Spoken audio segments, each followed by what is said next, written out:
Hello there and welcome back to some more Forza Motorsport 7. Today, on a quite awkward day, a new DLC pack launched for this game. This is the Dell Forza Motorsport 7 car pack, also known as the February DLC. It contains 7 cars and is available right now for $7 or your regional equivalent. Let's take a look at the cars and see whether you should buy it. Hint, probably not.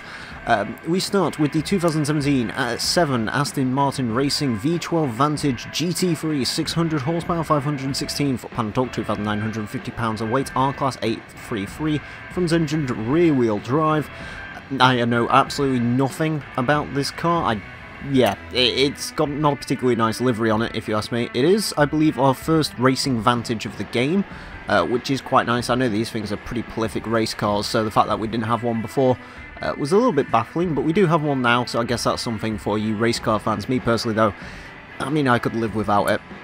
Next up, an actually pretty cool car, if you ask me, the 2016-17 Rotek Racing TT RS, 380 horsepower, 390 foot-pound torque, 2,425 pounds of weight, S796. It is front-engined front-wheel drive. Pretty interesting one, if you ask me about this. We don't have too many front-wheel drive racing cars in this game, and it's quite refreshing to see a new one. I quite like this car, actually. It does look rather mental. It reminds me of the old TT race cars that were in Gran Turismo concepts, you know, the Audi TT. Can't remember what that was particularly. I think it was a DTM car or something. Kind of reminds me of those. It has fog lights in it. It's probably the coolest looking car of this pack, in my personal opinion. Not too much of an Audi fan, but yeah, this one probably going to end up being my favourite car of the car pack, if I'm being completely honest. Next up, of course, this is the one that everyone's really talking about.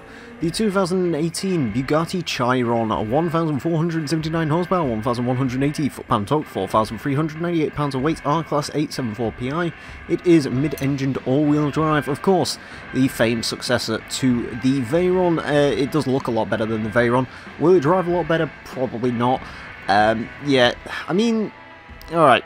I like this car because it shuts certain parts of the community up because, well, where's the Bugatti Chiron? Well, here it is, it's right in front of you. It doesn't really do anything for me. I think it looks better than the Veyron, as I said, but me personally, am I going to drive it much? Probably not. I'll do a Forza Top Gear Laps episode with it, but as far as actually using it for much, probably not. So yeah, I mean, it is a cool car to see in the game. It's a great addition to the game, do not get me wrong. But for me personally, just not really gonna see much use out of me.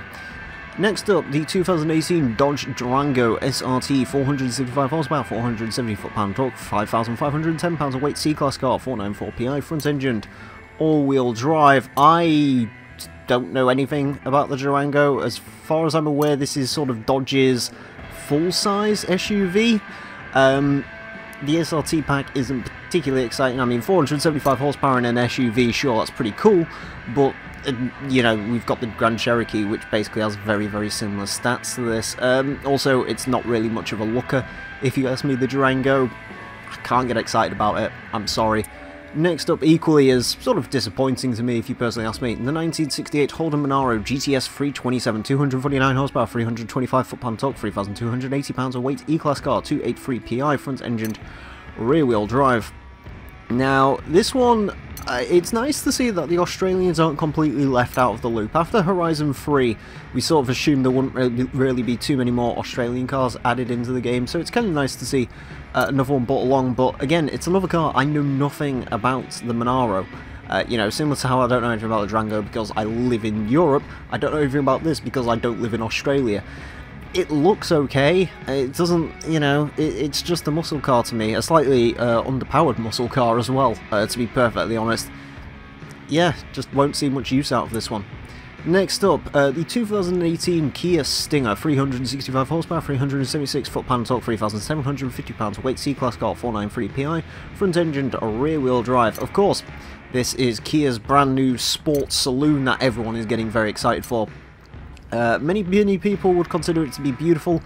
I think it's a good looking car from the rear, as long as you sort of minus out those reflectors. I do not like the way this car looks from the front. It has that same sort of Kia issue of being a little bit too over-designed.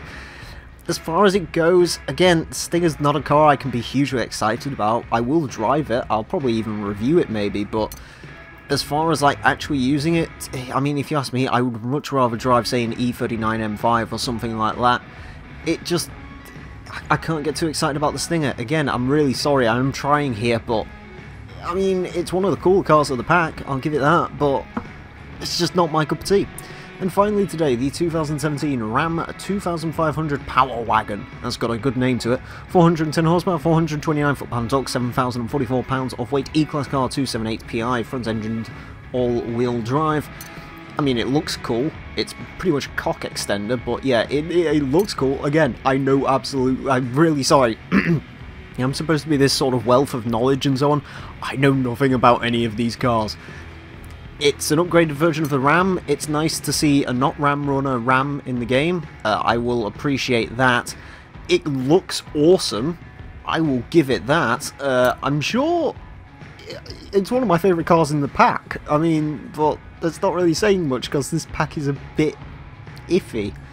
It's cool. I can't quite read what that says on the side of it. It's got a big engine in it. Yeah, it looks cool, but will it get any much use? Probably not. And, I mean, to be honest with you, what do I think of this pack? Not a whole lot. I really like the TT. Do not get me wrong, I think this TT is fantastic. I think it looks great. I like the idea that it's front-wheel drive, because we're lacking in cars like that. It is awesome, but, you know, other than that and the Chiron, what really is there to this pack? The Ram's cool, but I'm not really going to use it. The Kia Stinger's cool, but I'm going to drive it once and throw it away. The Monaro, I'll probably never drive. Durango, same thing. Chiron, I'll drive it once, a couple of times for Top Gear laps, but that's about it. The TT, I'll give a go, but even the TT, you know, my favourite car in the pack, I'm not really going to get much use out of it.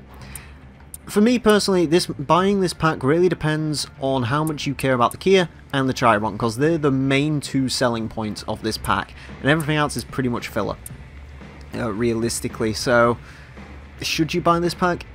If you're like me, personally, I wouldn't. I'd skip this one.